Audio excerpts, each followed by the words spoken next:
ग्राम संसार कार्यक्रम सुनने वाले सभी बहन भाइयों को राम राम। राम राम। और आज है मंगलवार का दिन बहन भाइयों, और आज हम लेकर आए हैं विशेष फोन इन कार्यक्रम आप सभी के लिए। प्रायोजित कार्यक्रम है गन्ने की पाठशाला, और इस कार्यक्रम के प्रायोजक हैं इंडियन पोटाश लिमिटेड।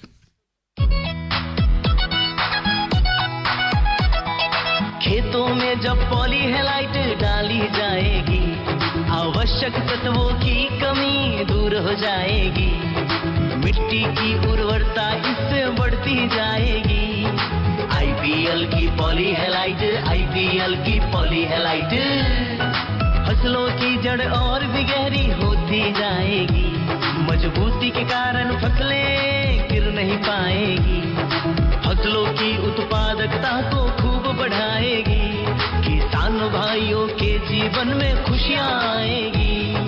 आईपीएल की पॉलीहेलाइट, आईपीएल की पॉलीहेलाइट।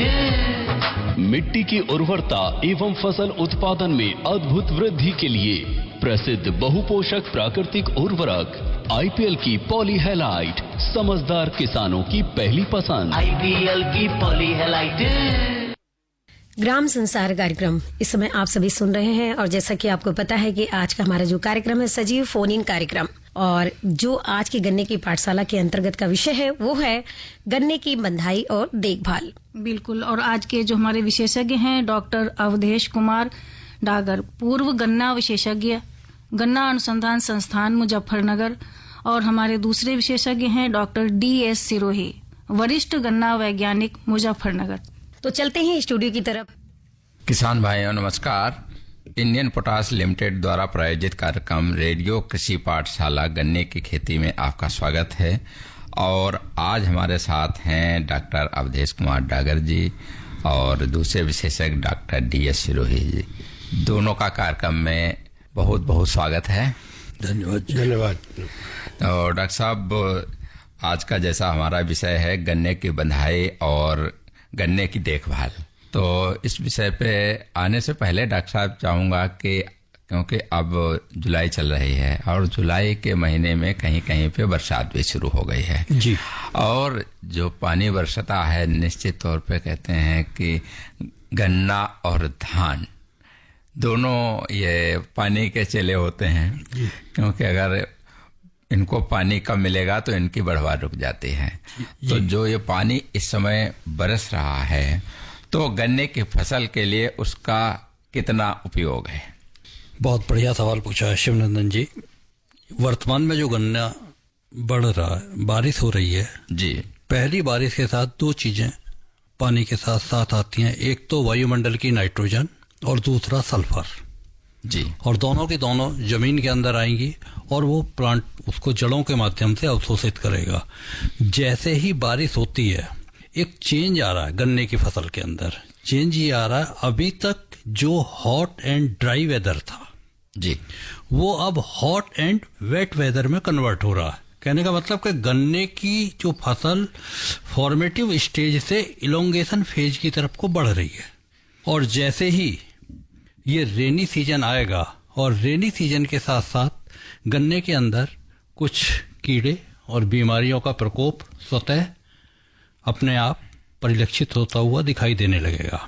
जहां तक प्रश्न है पहली बारिश का, पहली बारिश में जो नाइट्रोजन और सल्फर आई और वातावरण के अंदर जो खुश्की थी जी, और जैसे ही ह्यूमिडिटी आई गन्ने की फसल एकदम बढ़वार की तरफ अग्रसर होगी, और बढ़वार की तरफ अग्रसर होने के साथ साथ ही उसके अंदर कुछ कॉमन गन्ने की जो बीमारी है उनका प्रकोप बढ़ता है। वर्तमान में यदि हम बात करें जी, पश्चिमी उत्तर प्रदेश के सापेक्ष यदि बात करें तो अब भी को 0238 जो गन्ने की एक किस्म है, इसकी खेती अब भी की जा रही है जी, और इस समय इसके अंदर दो रोग बड़े प्रमुखता से देखे जा रहे हैं। पहले नंबर पे एक रोग है पोक्का बोई, और दूसरे नंबर पे एक रोग और है, वो है बैक्टीरियल रॉट। पोक्का बोइंग ये एक फफूंदी जनित रोग है जिसका फफूंदी का नाम है फ्यूजेरियम जी, और ये गन्ने की उन किस्मों के अंदर ज्यादा आता है जिनकी पत्तियां चौड़ी होती हैं। अभी तक जो हॉट एंड ड्राई वेदर था, जैसे ही हॉट एंड वेट वेदर हुआ और इसके बढ़ी, हाँ, ह्यूमिडिटी बढ़ी, आर्द्रता बढ़ी वायुमंडल के अंदर, जब आर्द्रता बढ़ी तो ये फफूंद अपने आप में एक्टिव होने लगी। और एक्टिव होने के साथ ये जो रोग है ये गन्ने की उन किस्मों में ज्यादा आता है जिनकी पत्तियां चौड़ी होती हैं। चौड़ी होने का एक कारण है कि उन चौड़ी पत्तियों के अंदर ये रोग क्यों आता है। उसके अंदर मॉइस्चर और ज्यादा समय तक रुक पाता है जो स्पिंडल की बीच की पत्तियां हैं, और वहीं से इस रोग के लक्षण फसल के ऊपर परिलक्षित होना शुरू हो जाते हैं। जी डॉक्टर साहब, इस पे हम विस्तार से बात करेंगे जी। लेकिन किसान भाइयों, आपको बता दें कि आज हमारा जो गन्ने की खेती का विषय है गन्ने की बंधाई एवं उसकी देखभाल, और विशेषज्ञ हैं डॉक्टर अवधेश कुमार डागर, जो कि गन्ना अनुसंधान संस्थान मुजफ्फरनगर में वैज्ञानिक रह चुके हैं। और दूसरे विशेषज्ञ हैं डॉक्टर DS सिरोही, आप वरिष्ठ वैज्ञानिक हैं गन्ने के मुजफ्फरनगर में। कार्यक्रम चल रहा है और हमारे जो किसान भाई हमारे विशेषज्ञों से सवाल करना चाहते हैं, निश्चित तौर पे सवाल पूछ सकते हैं। हमारे फोन नंबर हैं 23421082 और 23421083। और हमें लगता है कि एक किसान भाई लाइन पे भी हैं, तो क्यों ना डॉक्टर साहब उनसे बात कर ली जाए। जी जी बिल्कुल। हेलो। हाँ जी, नमस्कार। नमस्कार जी। कौन भाई बोल रहे हैं? अरविंद कुमार राठी, डिस्ट्रिक्ट मुजफ्फरनगर। जी अरविंद जी, क्या सवाल है आपका? हाँ जी, हमारा ये सवाल है जी, गन्ने में माइट और पोका बोइंग दो रोग आ रहे हैं जी, और इनका ट्रीटमेंट के बारे में, जो ऐसा कॉम्बिनेशन हो कोई जो दोनों रोगों पर अटैक करे। अच्छा जी, कौन सी गन्ने की किस्म लगा रखी है खेत में? डॉक्टर साहब अरविंद बोल रहा जी, अरविंद राठी बोल रहा जी। अच्छा राठी जी, अच्छा। देखिएगा राठी जी, आपका जो सवाल है, जो पोका बोइंग रोग है वो तो एक फफूंदी जनित रोग है। हाँ जी। और जो माइट है हाँ जी, वो एक कीड़ा है। तो दोनों की एक दवा तो नहीं होगी, ये एक नेचुरल सी बात है, अलग अलग होगी। ठीक है, कोई कॉम्बिनेशन नहीं है जी ऐसा? ऐसा कोई कॉम्बिनेशन नहीं है जिसके बारे में बात करी जाए। लेकिन आपकी एक समस्या का मैं समाधान यहाँ पे जरूर करूंगा। जहां तक आपने माइट की बात की, माइट वो वाली माइट तो नहीं है, 3-4 तरीके की माइट है। वेबिंग माइट, जिसमें सफेद रंग के बिंदे बिंदे से, हाँ जी, टिक्के वाली है, वो वही है ना वेबिंग माइट। हाँ जी, हाँ जी। वेबिंग माइट के लिए आपको एक काम करना होगा राठी जी, कि एक दवा है इमेडाक्लोरपिड 17.8 SL की। अच्छा जी। 15 लीटर की टंकी में 5 ml इस दवा को आप डाल दें। अच्छा जी। और इसमें 2 या 3 ml नीम का तेल भी डाल दें। अच्छा जी। और नीम का तेल डालने के बाद आप इसका स्प्रे कर दें। स्प्रे इतना होना चाहिए कि पत्ती पूरी भीग जाए, नहा जाए। अच्छा जी। तो जो नीम का तेल है वो तो रिपेलेंट का काम करेगा, कीड़ा वहां से जगह छोड़ेगा। और जो इमेडाक्लोरपिड है वो दवा जो है insect contact as well as systemic है, तो ये आपका कंट्रोल हो जाएगा। और जहां तक प्रश्न नहीं, अभी माइट की मैं बात कर लूं, पोका बोइंग को बाद में करेंगे। माइट का ही यहाँ पे वो है, जैसे ही बारिश होगी, अब बारिश हो रही होगी, मुजफ्फरनगर में भी बारिश हो रही होगी, आज दिल्ली में भी अच्छा पानी पड़ रहा है, तो ये अपने आप स्वतः धीरे धीरे कम हो जाएगी। इसमें ज्यादा परेशान होने की आवश्यकता आपको नहीं है। अब बात करते हैं पोका बोइंग की। पोका नाम सुन के बड़ा अजीब सा लगता है। पोका एक जैवनीज वर्ड है जिसका मतलब है टॉप ट्विस्टिंग या मॉल फॉर्मेशन ऑफ टॉप, मतलब चोटी का विकृत हो जाना या कुरूप हो जाना। इसमें आपको देख रहा होगा कि बीच में जो स्पिंडल की पत्तियां हैं वो हरा रंग छोड़ पीले रंग की हो जा रही हैं, और पत्तियों के ऊपर झुर्री सी पड़ रही होंगी और पत्तियों पे खिंचाव पड़ रहा होगा। हाँ जी, हाँ जी। इसके लिए एक जो सबसे बढ़िया दवा है वो है कॉपर ऑक्सीक्लोराइड COC। ठीक है, और COC का 0.2% का सोल्यूशन। अब 0.2% से बोले तो ये बनता है 1 लीटर पानी में 2 ग्राम दवा। यदि प्योर COC की बात करें, यदि आप किसी दवा को डालेंगे, उसके अंदर बाहर रैपर पे लिखा रहता है ये 50% का है या 70% का है। अगर 50% का है तो दवा ये 4 ग्राम हो जाएगी 1 लीटर पानी में। और आप इसको स्प्रे कर सकते हैं। कितने दूसरा भी करना पड़ेगा, वो कितने दिन 15 दिन के अंतराल पे दूसरा स्प्रे साथ अगर आप कर देंगे तो निश्चित रूप से आप इस रोग से मुक्ति पा सकते हैं। ये तो मैंने एक आपको बहुत सस्ती दवा बताई है सीओसी की। कुछ किसान भाई कोनिका को भी यूज कर रहे हैं, कोनिका को भी यूज कर सकते हैं आप। वो 1 लीटर पानी में 1 ग्राम की दर से आप स्प्रे कर दें। और एक चीज का विशेष ध्यान रखिएगा, आप खुद स्प्रे करें और अपने पड़ोसी को कहें कि वो भी स्प्रे करे, क्योंकि ये एयरबॉर्न डिजीज है, इसके स्पोर हवा के माध्यम से फैलेंगे। अगर वो भी स्प्रे करेगा तो निश्चित रूप से फसल की सुरक्षा हो पाएगी। यानी कहने का मतलब ये है कि सामूहिक तौर पे जो आसपास के किसान हैं सभी मिलकर अगर इसको छिड़काव करते हैं तो सभी की फसल में फायदा हो। बहुत बहुत हाँ, राकेश जी नमस्कार। हाँ जी नमस्कार डॉक्टर साहब। ऐसा है जैसा अभी डॉक्टर साहब ने बताया, इमिडाक्लोपिड का आपको बता दी दवा। अगर नमस्कार, कैसे हैं? अच्छे हैं जी। देखिए मानसून जैसा आप देख रहे हैं, मानसून अब आ ही गया है, अवतरित हो गया है और सब क्षेत्रों में बारिश हो रही है। 2 चीजों का विशेष ध्यान रखने की जरूरत है इस समय।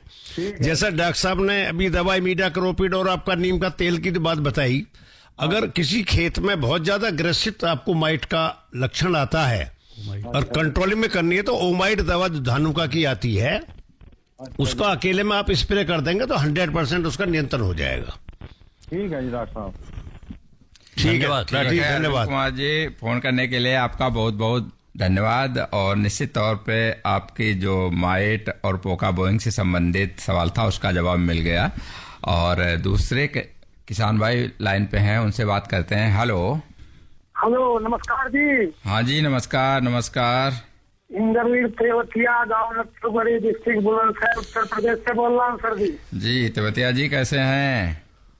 अरे सर जी बढ़िया है। और आपका आकाशवाणी परिवार जो समय समय पर समय अनुसार फसलों की प्रक्रियाओं को और क्रियाओं को बताता रहता है, इसके लिए आकाशवाणी परिवार बहुत बहुत साधुवाद और बधाई का पात्र है। पूरी टीम को नमस्कार। नमस्कार तेवतिया जी। क्या सवाल है आपका आज का? सवाल ये है कि जो पेड़ी की बंधाई होनी है, अभी जो देसी भाषा में झुकला रही है बारिश के बाद में, उसके लिए क्या प्रबंध किया जाए कि जिससे उसकी बंधाई नीचे की जाए या लगभग कितने ऊपर की जाए? और जो छोटी बुएरू है जिसमें पानी भर रहा है उसमें क्या प्रक्रिया की जाए या क्या उसमें उर्वरक डाले जाएं जिससे कि वो भी बढ़िया पैदा हो सके और किसान भरपूर उत्पादन ले सके? हाँ तेवतिया जी, बहुत अच्छा सवाल आपने पूछा। आज का ये टॉपिक भी है। जैसा आप जानते हैं जो हमारी रैटून या पेड़ी की फसल है, आप जानते हैं कि भाई उसी वो फसल हमारी जो फसल की हाइट है 5 से 6 फीट की जब हाइट हो जाती है तो हमें ये आभास होने लगता है कि इसकी बधाई की बहुत आवश्यकता है।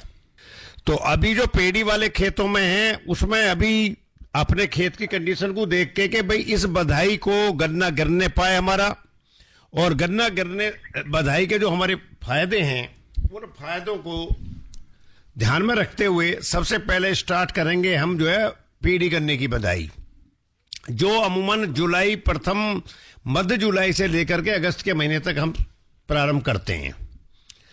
जो सवाल आपने पूछा है पौधा करने के लिए, प्लांट केन के लिए, उसमें हमें 2 चीजें किसान भाइयों को याद रखनी है। जैसे मानसून आ ही गया है, आप भली भांति परिचित हैं कि एक हमें उसमें जो नाइट्रोजन की जो मात्रा हमें अपनी यूरिया से देनी है, एक तो नाइट्रोजन की जो मात्रा है वो पूरी जो मात्रा लास्ट वाली जो हमारी डोज है जो हमें बेसल में देनी है, चाहे वो पेड़ी की फसल है और चाहे वो हमारी पौधा की फसल है, तो उसमें बरसात से पहले हमें जो है यूरिया का छिड़काव या स्प्रे के माध्यम से जो भी आप नाइट्रोजन की मात्रा देते हैं वो मानसून से बरसात से पहले आप उसको कंप्लीट कर दें।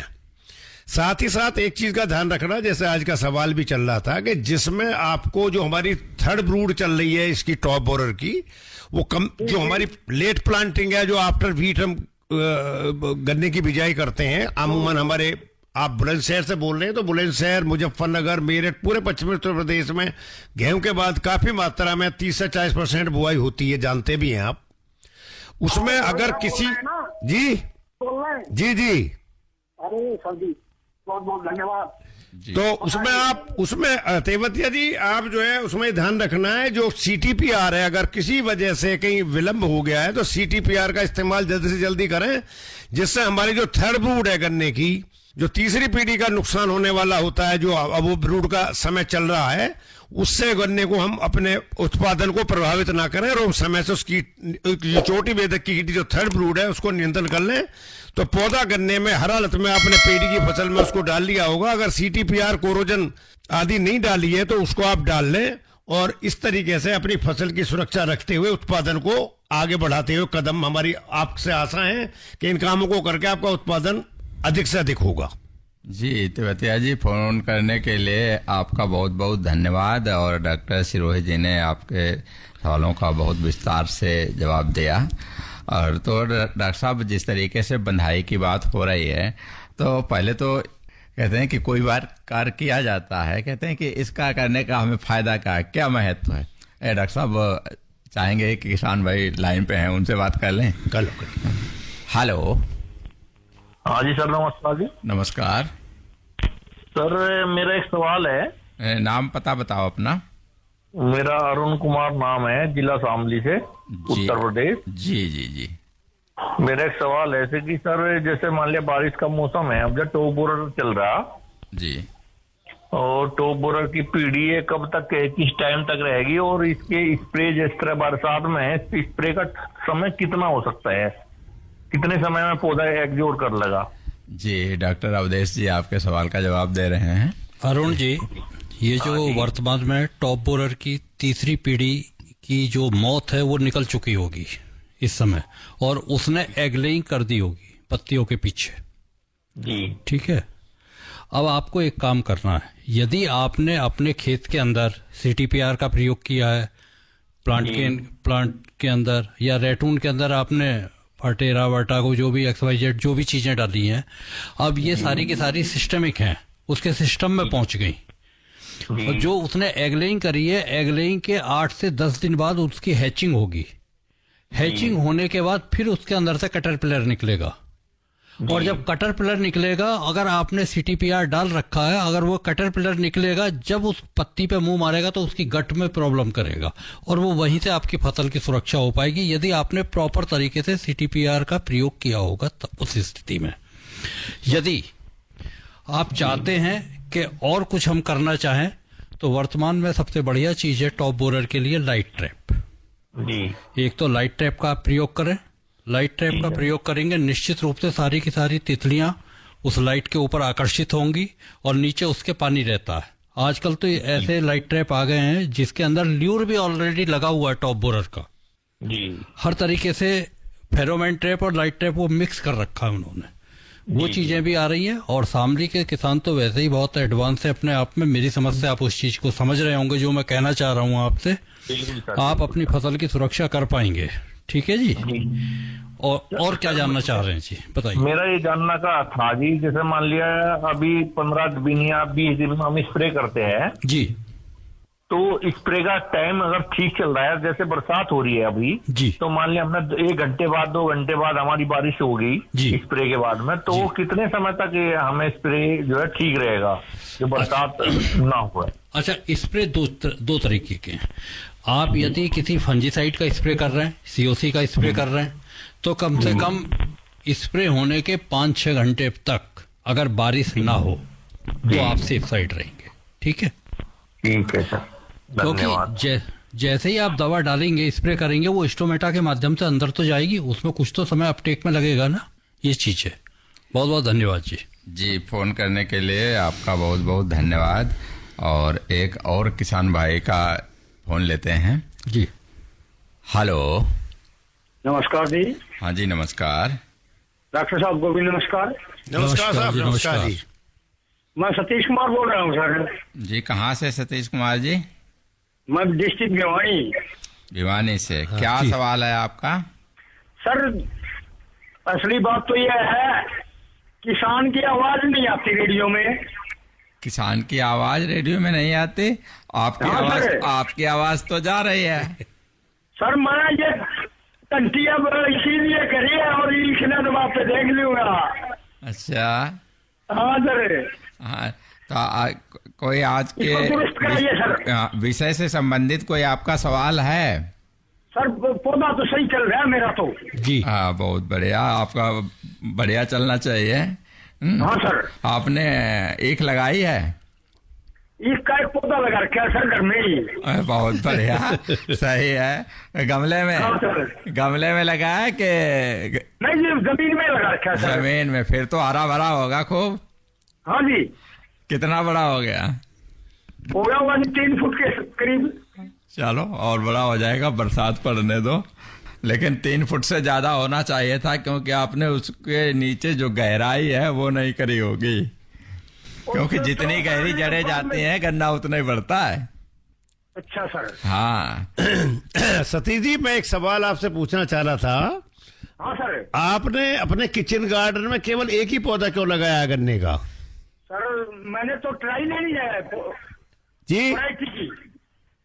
कोशिश करी इन्होंने। अच्छा, कोशिश करी है। नहीं, एक आध बेड में आप कोई सी वैरायटी लेकर के उसको, गन्ने की जो क्लाइमेट है ऐसा नहीं है कि वहाँ पे गन्ना हो नहीं सकता, होता है। तो आपकी जो जमीन है वो सब सैंडीलॉम टाइप की है भिवानी डिस्ट्रिक्ट की, तो आप गन्ने की छोटे स्केल पे से एक आध एकड़ की खेती शुरू प्रारंभ कर सकते हैं। सर खारा पानी है, करूँ क्या? अच्छा, खारा पानी है। जी जी जी, मुश्किल यही है। ठीक है सतीश जी, आपका बहुत बहुत धन्यवाद। आप हमारा कार्यक्रम सुन रहे हैं, निश्चित तौर पे आप कार्यक्रम से जुड़े हुए हैं। और डॉक्टर साहब, जिस तरीके से हमारा कार्यक्रम चल रहा है गन्ने की बधाई एवं देखभाल, और हम आते हैं जो बात कर रहे थे कि गन्ने की बधाई का महत्व और उसका जो समय सही क्या है। वैसे गन्ने की बंधाई 15 जुलाई के आसपास शुरू हो जानी चाहिए। और महत्व तो ये है कि गन्ना एक पूरे साल की फसल है। जैसे जैसे गन्ने की फसल बड़ी होगी उसकी गिरने की संभावनाएं ज्यादा रहती है बरसात के महीने में जी, और इसीलिए बंधाई की जाती है। और बंधाई करने का जो तरीका है कि पहली बंधाई जब होगी गन्ने की, वो कम से कम 70-80 सेंटीमीटर जमीन से ऊपर हो। और एक बात का विशेष ध्यान रखना है कि गन्ने का सिर नहीं बांधना। अगर सिर बांध दिया आपने जी, तो आपकी जो है पैदावार और वो वहां पे प्रभावित हो जाएगी। ये एक पैदावार कम हो जाएगी। जी जी डॉक्टर साहब, बिल्कुल। एक किसान भाई का फोन लेते हैं। हेलो।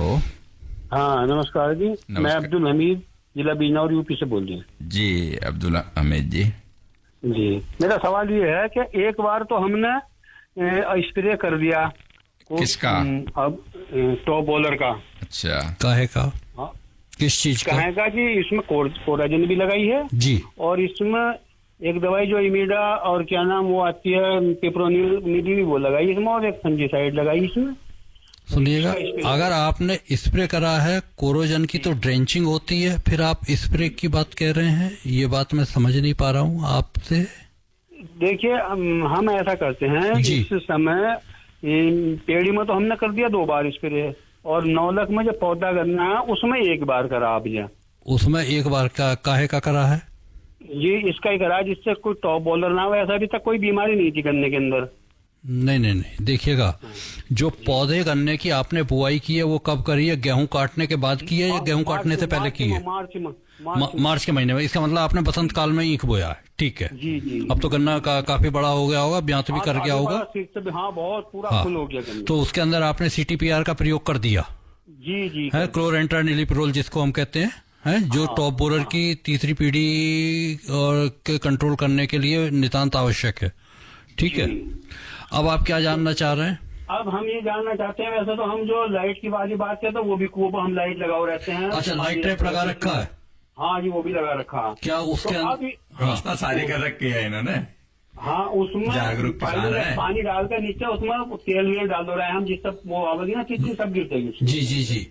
अच्छा, लाइट ट्रैप। अब जी लाइट ट्रैप वो भी लगा रखा हमने, और वैसे पूरी अच्छी बढ़िया उसमें। अब मेरा एक सवाल और थोड़ा सा इससे हटकर जी, पौधा गन्ने में तो हमने ट्राइकोडर्मा लगाया जी, सारे गन्ने में जितना भी बोया है सब में ट्राइकोडर्मा लगाया जी। अब कुछ हमारे पास वो रखा जो लिक्विड में है, तो वो पेड़ी में हम टपका कर लगा रहे हैं। जैसे पानी जो उस पर रख दिया वो पानी टपकता रहे तो वो उसमें फैलाया जा रहा है पेड़ी में। अच्छा, तो क्या ये विधि इसकी सही है या इसका भी स्प्रे करते जाओ तो वो ज्यादा कारगर होगा या ये ज्यादा सही है? ऐसा है, मैं आपकी आवाज सुन रहा हूँ खान साहब। एक तो ये डॉक्टर साहब क्वेश्चन कर रहे थे, वो कुछ अधूरी बात रह गई थी। जो CTPR जो आप स्प्रे की बात कर रहे थे ना, कोरोजन की जी, ड्रेंचिंग की एक बार भी बात आपने स्वीकार नहीं करी। आपने करुआ नुमा वो बना करके अपनी स्प्रे पंप से जड़ों में आपने क्या इसकी ड्रेंचिंग करी थी क्या कोरोजन की? नहीं, जड़ों में नहीं करते जी, हम तो इस पर पत्ते पे करते हैं। अभी करी हो, इसमें कोराजन भी मिलाया, इसमें इमीडा और इसमें पिप्रोनिल वाले जो वो लिसेंट आता वो मिलाया। देखिए सुनो, आप ऐसा विशेषज्ञों से बात कर रहे हैं, थोड़ा सा इस पर ध्यान दें। अगर आपका जो पौधा गन्ना है, पेड़ी की फसल आपकी बड़ी हो चुकी है, जो आपका पौधा गन्ना है, इसमें अगर आप ड्रेंचिंग जरूर करें, उसी से आपका कंट्रोल नियंत्रण में हो जाएगा। जो आप ट्राइकोडर्मा की बात पूछ रहे हैं, उसे आप उस तरीके से लगा सकते हैं जैसे आप कह रहे हैं। जिस तरीके से डॉक्टर साहब हम बात कर रहे थे, गन्ने की बंधाई के महत्व की बात हो गई और बंधाई का समय की, और एक बंधाई का तरीका भी अलग अलग तरीके से भी किसान भाई बांधते हैं। तो डॉक्टर सिरोही जी, जानना चाहूँगा कि क्या तरीका है सही से गन्ने की बंधाई का? देखिए, जैसा आपने सवाल किया है, अभी समय आने वाला है, जैसे 5 से 6 फीट की हाइट गन्ने की हो जाएगी जी, तो उसमें जो वहाँ का उसका मेथड है, गन्ना ट्रेंच मेथड से बोया हुआ, तो उसकी बंधाई दूसरे तरीके से करनी पड़ती है। और जो हमारा 28-30 इंची पे आम बुआई करते हैं, उसको दूसरे तरीके से करनी पड़ती है। किसान भाई को जैसा भी डॉक्टर साहब ने बताया है, उसमें विशेष ध्यान रखने की जरूरत इस बात की है कि जो ऊपर का पोर्शन है, तना, वो पत्ती के द्वारा जो सूखी पत्ती से बांधते हैं, उसके ऊपर से बंधाई वो बाउंड नहीं होना चाहिए, क्योंकि उससे उसकी वृद्धि रुक जाएगी, उसकी हवा रुक जाएगी। उसको विशेष तौर से ध्यान में रखने की जरूरत है कि उसको दोनों लाइनों के बीच की जो दूरी है, दोनों लाइनों को मिला करके उसके नीचे से कम 4 फीट ऊंचाई पे जी पहली बंधाई वहां से प्रारंभ करनी चाहिए, और ऊपर की साइड से उसको न रोकें, जिससे उसकी बढ़वार को प्रभावित ना हो। ये विशेष ध्यान रखने कहने का मतलब, जो गन्ने की पुरानी पत्तियां हैं, जो पीली पड़ चुकी हैं, आधी सूख भी चुकी हैं, उस पत्तियों से नीचे के हिस्से में बांधना है। ऊपर को जो जहां से हरी पत्तियां शुरू होती हैं, उसकी बंधाई नहीं करनी है। और डॉक्टर साहब, ये तो पहली बंधाई की बात हो गई, और बहुत से किसान भाई दूसरी बंधाई करते हैं, तो उसमें आधा एक बंधाई के गन्ने से लेते हैं, आधा दूसरे से लेते हैं।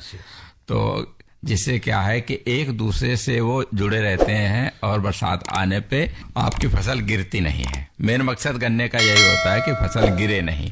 डॉक्टर साहब, एक किसान भाई का फोन लेते हैं। हेलो डॉक्टर साहब, मैं जिला आपको से बोल रहा हूँ। हाँ जी, हाँ, क्या बोलिए नाम? साहब। हाँ, प्रताप जी नाम है मेरा। क्या नाम है जी?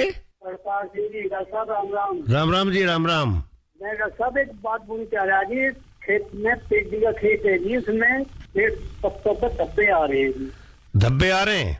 हाँ जी, सफेद जी। हाँ जी, तो उसमें क्या करा जाए? आपकी वैरायटी कौन सी है चौ साहब जी? आपकी किस्म कौन सी है गन्ने की? 38 है जी। 38 है। तो उसमें उसकी पत्ती के नीचे की साइड में आपको व्हाइट चित्तेदार धब्बे से नजर आ रहे होंगे? हाँ जी, धब्बे जगह जगह पूरे धब्बे पत्ते पे जी, ऊपर नीचे जी। हाँ, तो अभी जैसे आप कार्यक्रम अगर सुन रहे थे, अभी डॉक्टर डागर साहब ने बताया था, उसको रिपीट कर देते हैं हम। वो माइट इस एक तरह का कीट होता है एक, तो उसके कंट्रोल के लिए, जैसे आपको अब मौसम खुलता है और आपको टाइम मिलता है, इमीडा क्लोरोपिड एक दवा होती है, इमीडा, उसमें थोड़ा सा एक नीम का तेल मिला करके पहला स्प्रे उससे कर दें, उसी से इसका नियंत्रण हो जाएगा। बारिश हो गई है तो ये कोई अभी जो जैसा थोड़ा ये 0238 में ज्यादा देखने को मिल रहा है, और एक ही स्प्रे से आपका इसका कंट्रोल हो जाएगा। चौधरी साहब, मैंने वो माइट दवा करी। कितने दिन पहले करी थी? मैंने 2 घंटे पहले करी है, बारिश हो गई जी। वो तो दवा आपकी बेकार होगी चौधरी साहब, ठीक है? तो एक आदमी नहीं, इसमें एक सल्फर का प्रयोग करेगी? नहीं, कुछ नहीं करना है आपको। बारिश हो गई है, बारिश होने के बाद वातावरण के अंदर नमी आ गई है, और धीरे धीरे ये जो वेबिंग माइट है, इसको वेबिंग माइट हम बोलते हैं वैज्ञानिक भाषा में, ये स्वतः समाप्त हो जाएगी। और खास तौर से किनारों की तरफ के पत्तों पे आपको ज्यादा दिखाई दे रही होगी, अंदर खेत के जाएंगे तो वहां पे आपको उतनी नहीं दिखाई देगी। ऐसा ही है? ठीक है, फोन करने के लिए आपका बहुत बहुत धन्यवाद।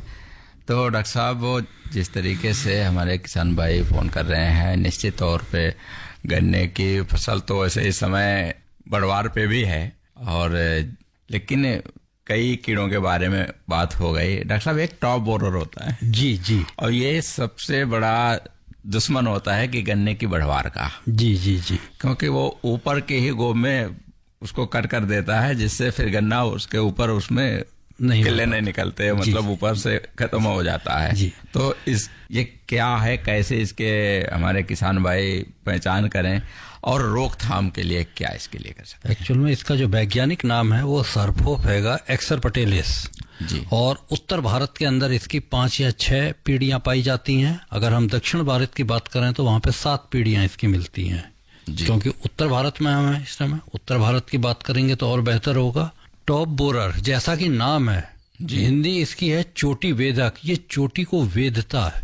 जो गन्ने का बढ़वार वाला हिस्सा है, एपिकल पोर्शन, जहां से गन्ने की वृद्धि होती है, मुलायम हिस्सा, जहां मुलायम हिस्सा, ये उसको खा जाता है। जब उसको खा दिया इसने, खाने के बाद फिर क्या होगा, पौधा बढ़वार लेना बंद हो जाएगा। लेकिन उसके अंदर जो नीचे का रूट जोन तो उसका बिल्कुल सही है जी।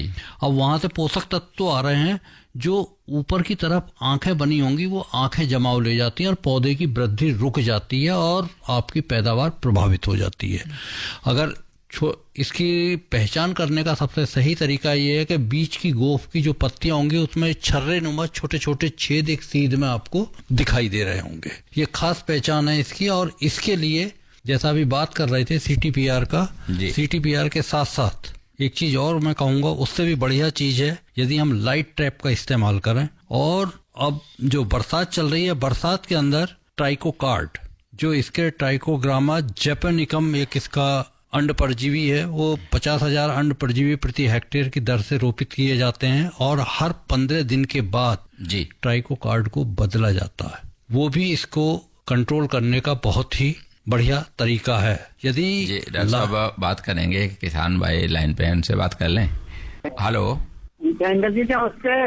नमस्ते। जिला हापुड़ निवास से बोल रहा हूँ मैं, घनश्याम जी। घनश्याम जी, क्या सवाल है? अरे डॉक्टर साहब को भी सबको राम राम। राम राम जी, राम राम। ये थोड़ा सा सफेद वाले धब्बे, कीड़े सफेद वाला जी जी, तो वो दिखाई दे रहा जाता है। वैरायटी आपकी कौन सी है? हाँ जी, किस्म कौन सी है गन्ने की आपकी? 0238। हाँ हाँ। ये नया बांस आपका पिलखुआ के पास वाला है, गढ़ के पास वाला है? गढ़ के ब्रिजघाट। हाँ हाँ। देखिए ऐसा है, जैसा अभी हमारी चर्चा भी चल रही थी, उसमें अभी ज्यादा घबराने की जरूरत नहीं। अभी कोई आपने स्प्रे तो नहीं करा है?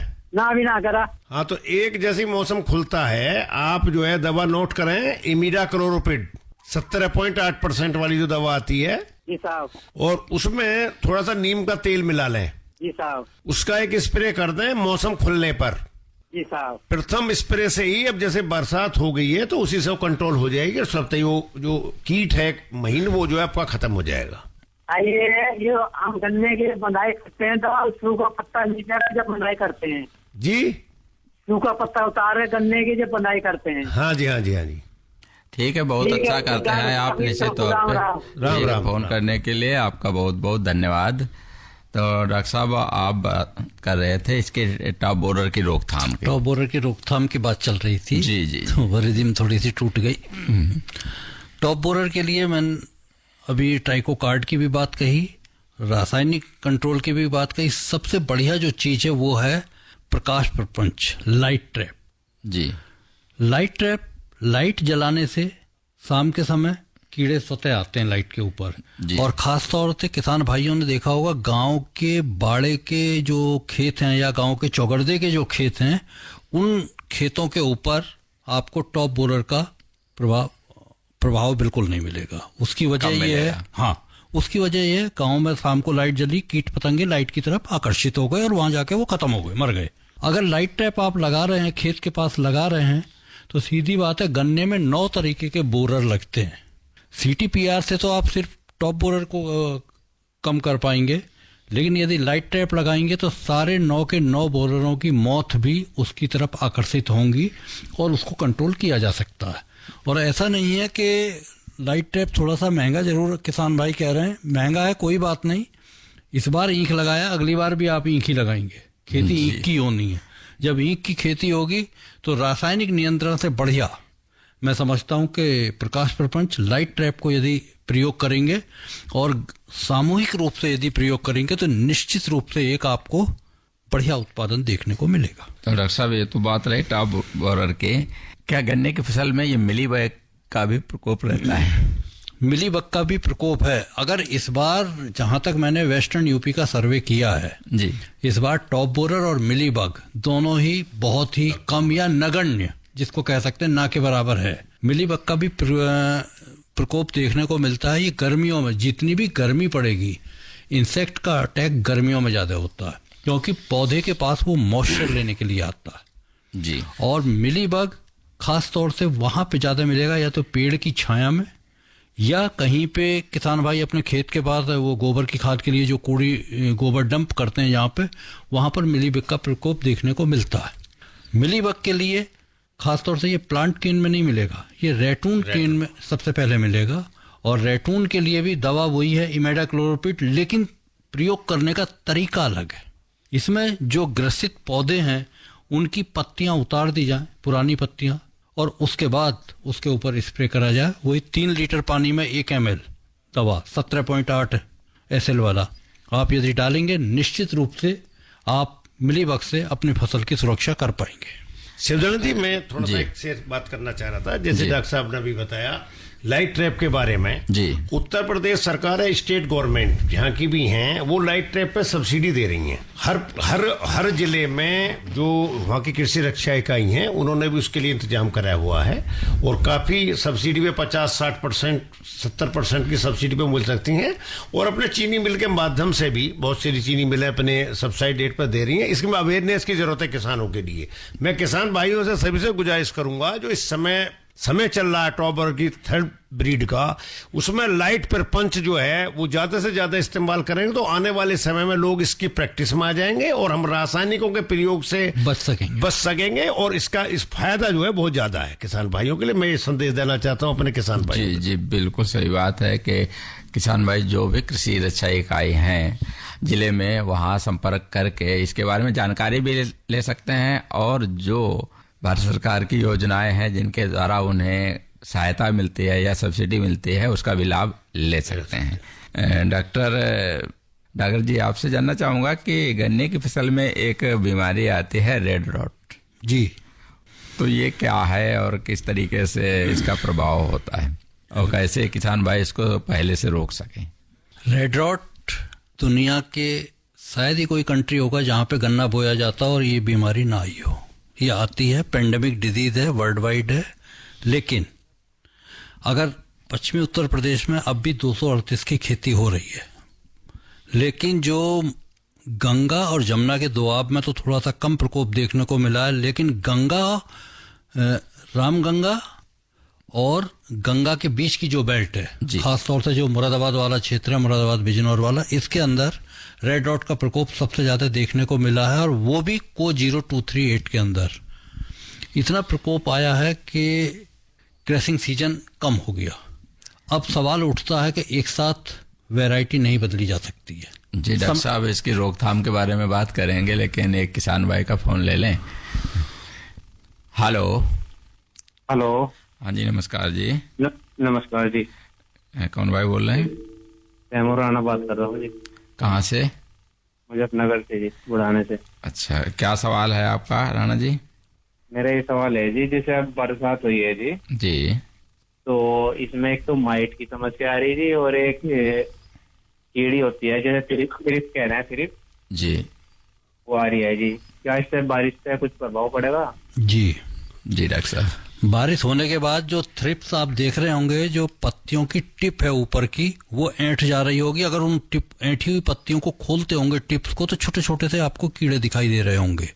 लेकिन जैसे ही पहली बारिश होगी, ये सारे के सारे थ्रिप्स आपकी खत्म हो जाएगी। इसमें कुछ भी रासायनिक नियंत्रण करने की वर्तमान में कोई आवश्यकता नहीं है। जहां तक प्रश्न आता है माइट का, और वो भी वेबिंग माइट जो व्हाइट वाली है, लाइन सी आपको दिखाई दे रही होंगी गन्ने की पत्तियों पे। नहीं, वो धब्बे से हो रहे, गोल गोल से पेस्ट जी।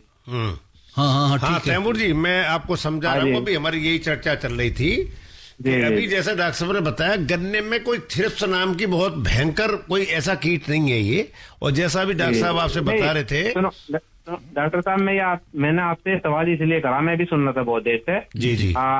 तो इसमें किसानों ने भी जवाब दे दिया, आपने भी दे दिया। तो थोड़ा सा क्या है, जैसे मानने की बात है, माइट तो आप इमीडिया से बता रहे। हाँ।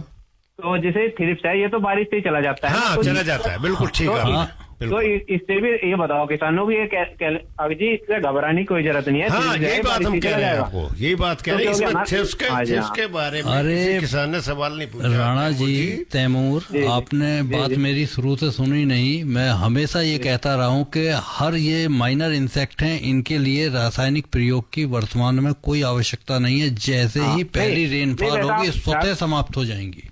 जी। नहीं, वैसे डॉक्टर जी आप वैसे बहुत अच्छा बताओ, आपने बता भी क्या लगा, आप घबराने की कोई जरूरत नहीं है। पर इसमें जो है ना, सिर्फ ना थोड़ा सा मैंने मतलब बात क्लियर कर दी भाई। ठीक बात क्या है। जी। नहीं, जो श्रोता हमारे सुन रहे हैं, आपकी बात से क्वेश्चन करने से इसका सभी को लाभ होगा। तैमूर जी, धन्यवाद। जी। फोन करने के लिए आपका बहुत बहुत धन्यवाद। तो डॉक्टर साहब, हम बात कर रहे थे रेड रॉट की। हाँ, रेड रॉट की। तो रेड रॉट को 0238 में सबसे ज्यादा आया। पहले ईस्टर्न यूपी में आया, ईस्टर्न यूपी के बाद सेंट्रल यूपी में आया, और सेंट्रल यूपी के बाद मुरादाबाद और बिजनौर वाली बेल्ट में है। अब धीरे धीरे इसका प्रकोप कम हो रहा है। CF13 एक नया आइसोलेट आया था, उसकी वजह से ये सारी दिक्कतें दिखाई दे रही थी। जहां तक प्रश्न है कि कैसे कंट्रोल किया जाए रेड रॉट को, ये बड़े अपने आप में यक्ष प्रश्न है। और इसको कंट्रोल करने के लिए सबसे पहले तो ये कहा जाएगा कि वैरायटी का बदलाव हो। कहना बहुत आसान है, जो वैरायटी 90% तक थी उसका कैसे बदलाव एक साथ कर दिया जाएगा, नहीं हो पाएगा। उसके लिए फिर हमें ट्राइकोडर्मा के पास आना पड़ेगा। ट्राइकोडर्मा की बात रह गई थी, किसान भाई पूछ रहे थे। ट्राइकोडर्मा पे आएंगे, लेकिन एक किसान भाई से बात कर लें पहले। हेलो। हाँ जी, नमस्ते शिवनंदन भाई। नमस्ते जी, नमस्ते। और डॉक्टर साहब को भी नमस्कार जी, नमस्कार। मैं डॉक्टर साहब पूछना चाहता हूँ, जैसे गंदा ये कई बार काना हो जाता है। अपना नाम और पता बताओ, और रेडियो सेट थोड़ा दूर कर लो आप, या धीमा कर दो। योगराज बोल रहा हूँ गुड़गांव से। हाँ जी योगराज जी। मैं डॉक्टर साहब से पूछना चाहता हूँ, आवाज इको हो रही है सर? बिल्कुल, आवाज इको इसीलिए हो रही है कि आप पास में हो। नहीं, ये मौसम की वजह से हो रहा है। सवाल पूछे। हाँ, क्या सवाल क्या है आपका? सवाल ये, जो गंदा काना हो जाता है, कई बार हम देखते हैं जूस पीते हैं दुकान पे, तो उसमें लाल गंदा अंदर से काना भी होता है जी। तो इसका क्या कारण है डॉक्टर साहब बताएं। देखिए, हर लाल रंग रेड रॉट नहीं होता है। वो गन्ने के अंदर स्टॉक बोरर हो सकता है या इंटरनोड बोरर हो सकता है। वो दो बोरर की वजह से जैसे ही गन्ना को काटेंगे आप और वो हवा के संपर्क में आएगा, उसमें फिनॉल जो है हवा के साथ रिएक्शन करके अपना कलर देते हैं, वो लाल रंग आ जाता है। लेकिन जो गन्ने की बात आप कर रहे हैं उसमें वो बोरर है, वो बोरर की वजह से लाल रंग है, वो रेड रॉट की वजह से नहीं है। ठीक है, ठीक है योगराज जी, फोन करने के लिए आपका बहुत बहुत धन्यवाद। तो डॉक्टर साहब, आप बात कर रहे थे कि रेड रॉट के नियंत्रण की, और जिसमें आप ट्राइकोडर्मा की बात कर रहे थे। तो अभी काफी तेजी से रेड रॉट आया है इस बार। मेरे को अभी मैं गया था, बिजनौर भी गया था, कई फैक्ट्रियों में गया हूँ, तो रेड रॉट अभी वर्तमान में कम देखने को मिला है और किसान भी जागरूक हुए हैं जी। और जागरूक होने के साथ साथ सबसे ज्यादा जो प्रयोग हुआ है यहाँ पे ट्राइकोडर्मा का प्रयोग हुआ है जी। और ट्राइकोडर्मा की 75 स्पीसीज हैं यदि हम पूरे की बात करें, लेकिन 2 स्पीसीज रेड रॉट के सापेक्ष यदि बात करें तो बहुत कॉमन है, एक ट्राइकोडर्मा विर्डी और एक ट्राइकोडर्मा हार्जेनियम जी। ट्राइकोडर्मा हार्जेनियम अगर ज्यादा इफेक्टिव है विर्डी से, अगर विर्डी मिल रहा है तब भी ठीक है, हार्जेनियम तो है ही है। यदि इसका प्रयोग हम गोबर की सड़ी हुई खाद में मिलाकर करेंगे तो निश्चित रूप से ज्यादा फायदा होगा। जी डॉक्टर साहब, डॉक्टर सिरोही जी, डॉक्टर डागर जी दोनों कार्यक्रम में आए और बहुत हमारे किसान भाइयों के सवालों के जवाब दे, और निश्चित तौर पे हमारे जो गन्ना किसान हैं उनको इसका फायदा मिलेगा। आप दोनों का बहुत बहुत धन्यवाद। किसान बहन भाइयों, इस कार्यक्रम के प्रायोजक थे इंडियन पोटाश लिमिटेड। किसान भाइयों सुन लो मेरी बात, किसान मित्र से ना है बढ़िया खाद, IPL की किसान मित्र जैविक खाद। मुख्य सूक्ष्म तत्वों से मिट्टी को जीवंत बनाए, ठोस हो या तरल रूप में इस खाद से फसलें लहराए। फसलें तुम भरपूर उगाओ, खूब कमाओ, मौज मनाओ। किसान भाइयों सुन लो मेरी बात, किसान मित्र से ना है बढ़िया खाद, IPL की किसान मित्र जैविक खाद। अपने खेतों में हरियाली और जीवन में खुशहाली के लिए हमेशा इस्तेमाल करें IPL की जैविक खाद किसान मित्र, जो कि उपलब्ध है रोहाना कला शुगर मिल पर। शीघ्र बुक करें। गन्ने की पाठशाला, अभी आप सुन रहे थे फोन इन कार्यक्रम के प्रस्तुत करता है तुषार पाराशर और कार्यक्रम के संयोजक है शिव नंदन लाल। इसी के साथ आज का कृषि जगत कार्यक्रम यहीं पर समाप्त होता है। सभी किसान बहन भाइयों को राम राम। राम राम।